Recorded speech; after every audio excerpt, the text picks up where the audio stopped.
This is the Debunking Economics Podcast with Steve Keen and Phil Dobbie. The Archives. Episode 55. So, what is Post Keynesian economics anyway? Welcome to the Debunking Economics Podcast. I'm Phil Dobbie, and today, Post Keynesian Economics Explained. We tend to know what Keynes stood for, that output is driven by demand, so if the economy is slowing, then pump some money into it and get people spending, rather than that classical belief that production creates demand. Keynesian economics calls for government intervention in the economy at times like now, for example, when central banks almost everywhere are using quantitative easing to try and stimulate the economy.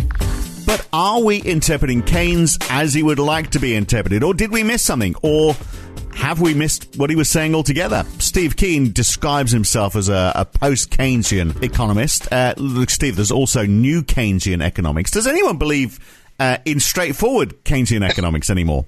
Yeah, this is one of those complex, in an intellectual sense, issues, because there are so many interpretations of Keynes, and the dominant one is actually not Keynes's views at all, but the work of John Hicks and Paul Samuelson, and this is why it gets to be very confusing. One of the reasons why it gets confusing. The other is that everybody who's in the mainstream starts off learning supply and demand curves, what they call indifference curves to describe how people make consumption decisions, what they call isoquants to decide how firms make output decisions, all fitted together into a nice little set of connecting lines that gives you, equilibrium in the market. And of course, we ignore banks because we know they don't matter. And let's assume X, Y, and Z because we don't actually know how to go from individual to collective. So we'll just assume that all individuals are the same, and that's called homogeneity of investor expectations. Yada yada yada. In other words, there's a belief system, a fundamental what they call theory of value, that gives a unity, as insane as it might be, it gives a unity to neoclassical economics. And the same thing at the other extreme applies to Marxian economics. So most people who call themselves Marxists believe the labour theory of value. They believe labour is the source of all profit. They believe that as you have an increasing amount of machinery being used, there will be a decline in the rate of profit, and that's what's going to lead to socialism, etc., etc. So in both the Marxian extreme and the neoclassical, there's a shared theory of value that means that people sit around a table and there's a huge amount they agree upon before they start to debate how we might extend our thinking.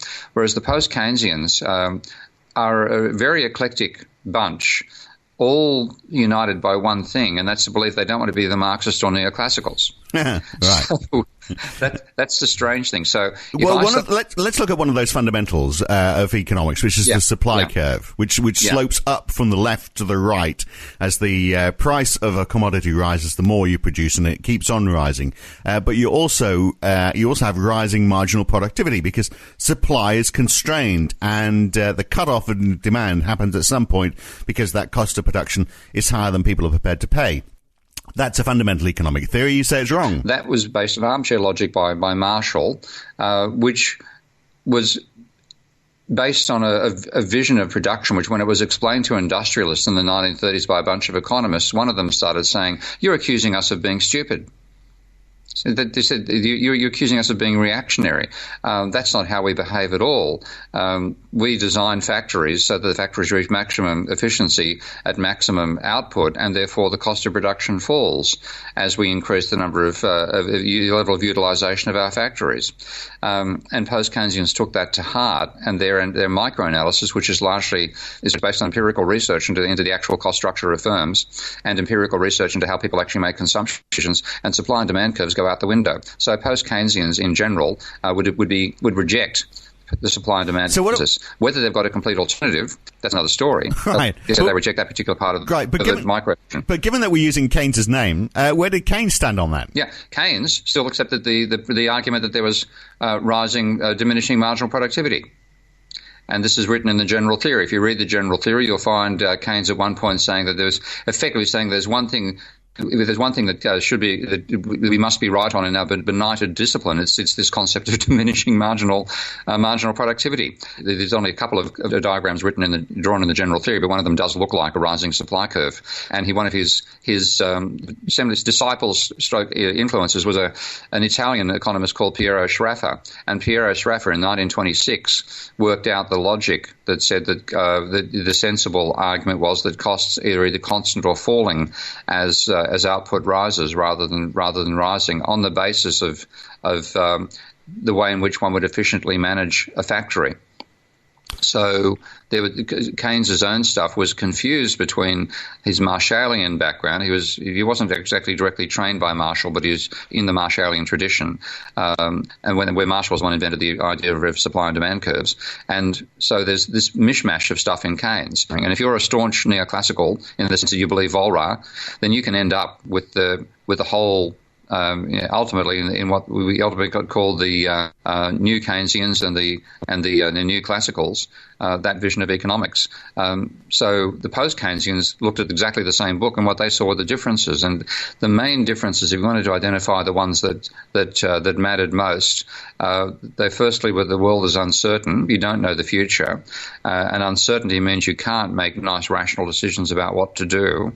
So you have to have a vision of genuine uncertainty in how you model behaviour. And the main way that manifests itself is the activity which is most effective, what's going to happen in the future, about which you know nothing, quote unquote, from Keynes, and therefore your behaviour is going to be driven by what he called animal spirits.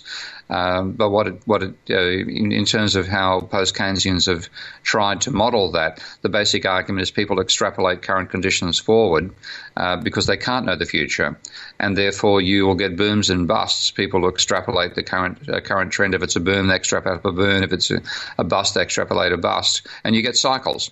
So it's a cyclical vision of capitalism that comes out of that. That is in general the unifying feature of the post-Keynesian school. You don't see the economy as reaching equilibrium. So where did Keynes stand on equilibrium? I mean, we know that he saw the neoclassic approach as being too simplistic and, rather than looking at the parts, it's not even a question of the sum of the parts, is it? It's the more complexity of the modelling. There's a combination of things in Keynes about that. So, for example, he never wrote it down, but one of the great contributors partly to Austrian approaches to economics and partly to post-Keynesian, called Shackle. Shackle once said that Keynes told him equilibrium is blither, and consequently he used equilibrium as a intellectual tool to try to comprehend capitalism as best you could back in the 1930s, when it was slightly before the invention of computers, which lets people like me do non-equilibrium modelling quite freely.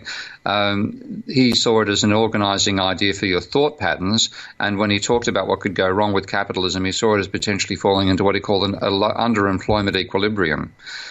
So that's a way of reasoning about extreme situations. Full employment versus underemployment, both can be an equilibrium situation.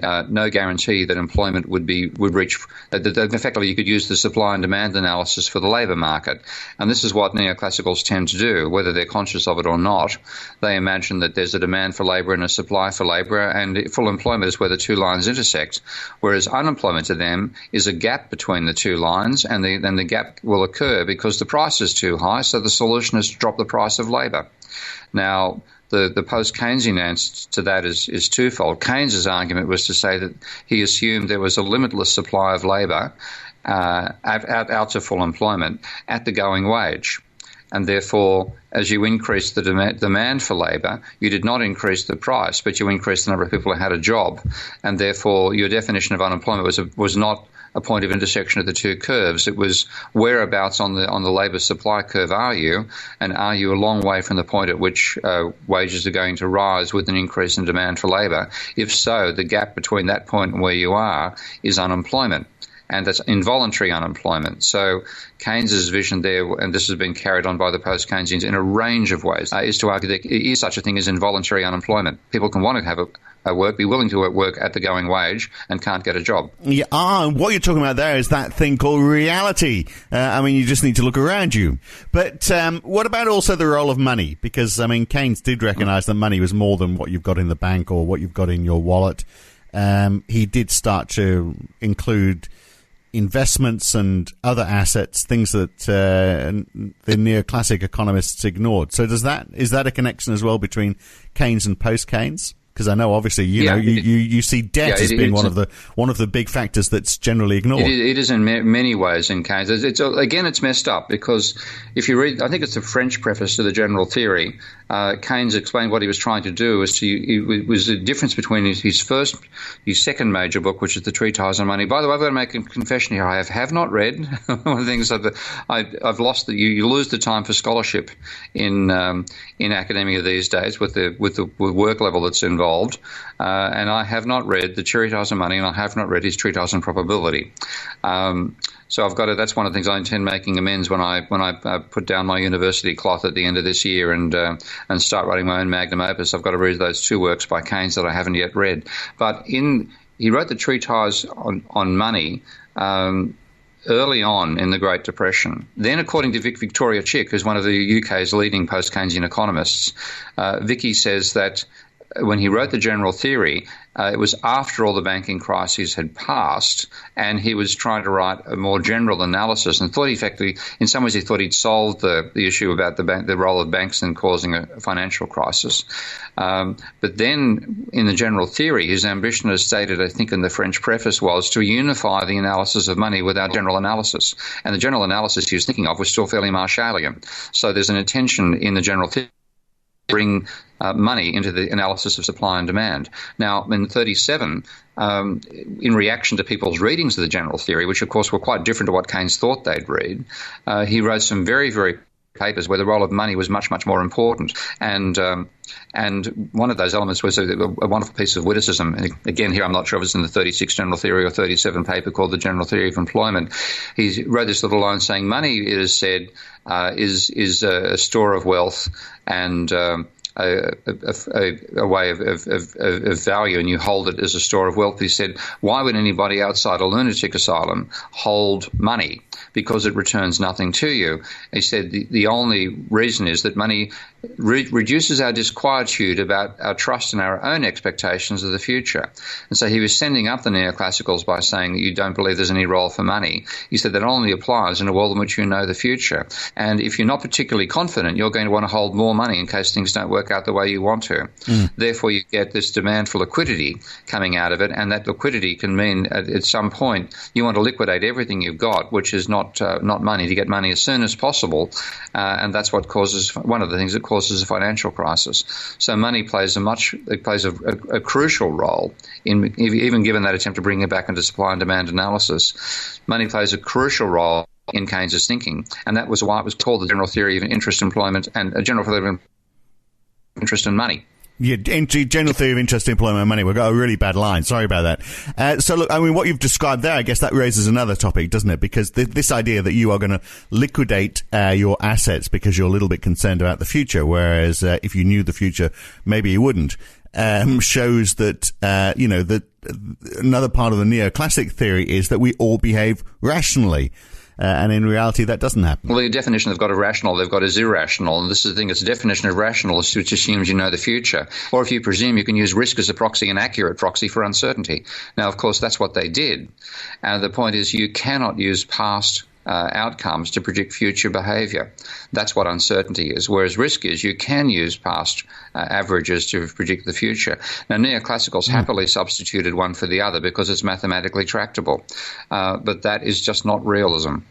All right. And Keynes stood on that. So Keynes was one of those people saying, yes, we've got to allow for uncertainty. So again, the link between Keynes and post-Keynesian is this belief that you can't predict the future. Yeah, and that's an essential part of any post-Keynesian logic. So when you look at what the investment decisions are based on, the neoclassicals will argue that investment decisions reflect the expected future returns of an investment, and you therefore have a set of hypothesized returns for an investment which you discount by the interest rate, and therefore the way you can control the investment is by modifying the interest rate. That's why they're so much obsessed about the interest rate. Now, from a post-Keynesian point of view, it's not the interest rate that's the main determinant. It's the numbers you were supposedly discounting. That's uncertain about your returns, and the interest rate will be relatively irrelevant. So that is a major point of distinction between neoclassicals and post-Keynesians. And yet, wasn't that part of the gist of Keynes's argument was, when the economy is suffering like it was in the Great Depression, wasn't his argument that you do cut interest rates and invest in infrastructure? You have a combination of a monetary policy and a fiscal policy, which is, very much what's happening now by banks and bankers that you wouldn't consider as being Keynesian economists. No, this is actually the interesting point. What is the real world? Is it more post-Keynesian or more neoclassical?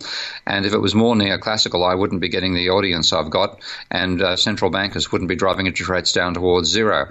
But Keynes was saying the future's uncertain and the end is always near, if I can quote the Doors. And therefore, the main thing is to give people more confidence in the future. And he was actually in favour of very low interest rates rather than using it. His idea of monetary policy was actually changing the quantity of money, not trying to change the price of money, which is the neoclassical position: change the price, don't try to affect the quantity. So it's the world itself is closer to the vision that post-Keynesians haven't, even though they haven't articulated that vision as completely the neoclassicals have done. Right. So are we moving to the point where it becomes mainstream then? This is the difficult bit, because now we come down to religion. And a whole set of beliefs are tied up in being a neoclassical that are fundamental. And I find this happening all the time, and it's one of the reasons I'm not confident, as some of my colleagues are, about it's our day in the sunshine, because neoclassicals neatly divide their discipline into macro and micro. Yeah. When they're in the ascendancy, the micro starts to take over everything. So the whole definition of macroeconomics that they got from Hicks and Samuelson was shifted to make it more consistent with a microeconomic theory. And of course, that microeconomic theory is about supply and demand reaching equilibrium, and the market being the best way to do everything. So let's get rid of government. And then when the crisis occurs, what they'll say is, oh, well, macro is a bit of a mess, but micro is okay. And they go back to the micro again. And some decades later, they emerge once more, having rebuilt themselves, believing in this micro. So there's no guarantee that we're going to win that case, because for somebody to cease being a neoclassical, they've got to abandon a whole range of what they think is empirically sound, what they think is logically sound analysis of the world at the microeconomic level, which is simply wrong. And their theory of demand is wrong, their theory empirically wrong, empirically impossible, their theory of supply is wrong, their theory of finance is wrong, et cetera, because that's the belief system they'll fall back into. And the tenacity with which they hang onto that belief system is just off the scale. So isn't that interesting? It's almost like it's taking a tablet, isn't it? It's sort of like, well, we're in a bit of a mess, so we'll take one of these Keynesian tablets, and once things are starting to head back in the right direction, then we're cured. Because, I mean, that was a bit of, when we can look at Roosevelt and what he did. I mean, he thought the economy was recovering, so he tried to get the budget back into surplus and pulled the recovery rug out from underneath it. Yeah, and this is the problem. It is a belief system. Frankly, the economics textbooks I had in high school were more complicated than the ones we have for second-year students at university these days. So I learned all this indifference curve stuff and demand and supply and so on, and believed it thoroughly in first year, and then a range of reasons why I began to reject it started in first year of university. But I know what it's like to actually believe that this is an accurate vision of the real world, and the objective of economists should be to remove the impediments that exist in the real world so that it looks more like the textbook. And that involves abolishing trade unions and abolishing monopolies. And you have this sort of reformist zeal, which really lies at the core of most academic economists who believe the neoclassical vision, that if only they can get out there and change the real world so it looks more like the textbook, it'll work better. Now, when you look at the empirical research into how firms actually behave, into how consumers actually behave, you realize, oh, hang on a second, that's not an accurate description at all. That's completely false. And if you therefore try to impose that textbook vision of the real world, you're going to stuff up the real world really, really badly. And you become much more pragmatic in your thinking about how the capitalism operates. And unfortunately, the neoclassical thing is such a belief system that they are not going to abandon it any more easily than a bunch of Jehovah's Witnesses can be persuaded. The idea that some bloke dug up a bunch of gold tablets somewhere in New York 1.5 centuries ago is pretty silly. Well, maybe that's a good point to finish on. I mean, I guess the one final question I was going to ask, maybe I will ask this one, was, I mean, those who oppose Keynesian arguments, it's largely built on this idea of scarcity, isn't it? So when you have, for example, too much fiscal spending by the government, like Keynes had suggested, or even Donald Trump has tried to suggest as well. There's this belief that, well, rather than that fiscal spending by the government acting as a stimulus for further investment, so that the private sector can jump in and everyone wins. This argument of scarcity is no, that's not going to happen. You're going to crowd out private investment. If the government's spending money, then the private sector's not going to spend any money, and therefore, once we've got through the stage where government spending is necessary to prime the economy, we've got to pull out of it really quickly because we've got to give the private sector a chance. Yeah, exactly, and that's the sort of stuff that a neoclassical person can fall into and believe, and therefore referee a paper that makes that case and publish it, and it becomes known as Ricardian equivalence. And this is again the extent to which that shared theory of value they've got, plus the belief system behind it, lets them come to stuff which is frankly insane. But they accept and they put forward logic and they dress it up nicely for their students, and then the politicians swallow it because the politicians have done Economics 101 and they believe the intersecting supply and demand curve describes the real world, and we end up stuffing it up. And my favourite character there is a guy called Robert Barrow. I think he's still alive. Robert Barrow invented this idea of what he called Ricardian equivalence, and his argument was, taking a particular line out of Ricardo, that if you increase spending now, people will know that means taxes have to rise in the future, and therefore they'll spend less, which reduces the effect of the government stimulus. I think I've forgotten the recent economist who pushed this particular line for a while, but he actually defined what he called expansionary fiscal austerity, and that was the idea that the government cut back. That would make everybody so confident that the government's going to be smaller in the future, therefore you can spend more, and that would stimulate the economy. Now, of course, that's expansionary fiscal austerity in the real world gave us Greece.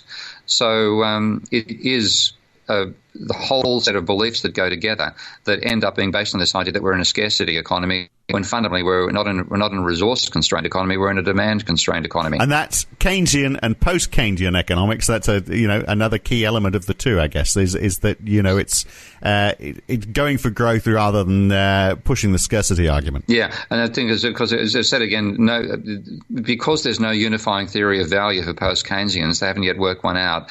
There'd be plenty of post-Keynesian to listen to what I've just said. That's a shitty summary of post-Keynesian economics. So it is partly like without a theory of value, they squabble a lot more, and they'll focus on different elements at the same time. So it's by no means a unified school of thought, but if there is any unifying element to the way the post-Keynesians behave, is a sense of pragmatism. But as pragmatism, sometimes they'll grab one different part of this huge elephant they're trying to describe, and a side effect of it is that they will see that particular part of the elephant as being the entire elephant. There's a slight effect of that. It means post-Keynesians haven't been as unified and haven't come together in the same sense the neoclassicals have. But the unifying feature of pragmatism means I'd rather trust a post-Keynesian economist's advice than a neoclassicals. All right. Great to talk again, Steve. See you again soon. Okay, mate. And that's it in a nutshell. Bit of a dodgy line, but Steve is in Sydney at the moment. Now, look, if you've just found this podcast series and you want to explore it further, then subscribe. You can either, this is a free one. Normally you have to pay to subscribe. You can support Steve Keen on Patreon at www.patreon.com/Prof Steve Keen. If you contribute $10 or more per month, you'll be able to hear this and 50 or more other podcasts, an ever-expanding series. We normally do 1 or 2 a week. So you can hear all of those back episodes and all the future episodes. Or you can subscribe on the Debunking Economics website, debunkingeconomics.com, and choose one of the subscription plans there. I'm Phil Dobbie. We hope to see you back here soon. Thanks for listening.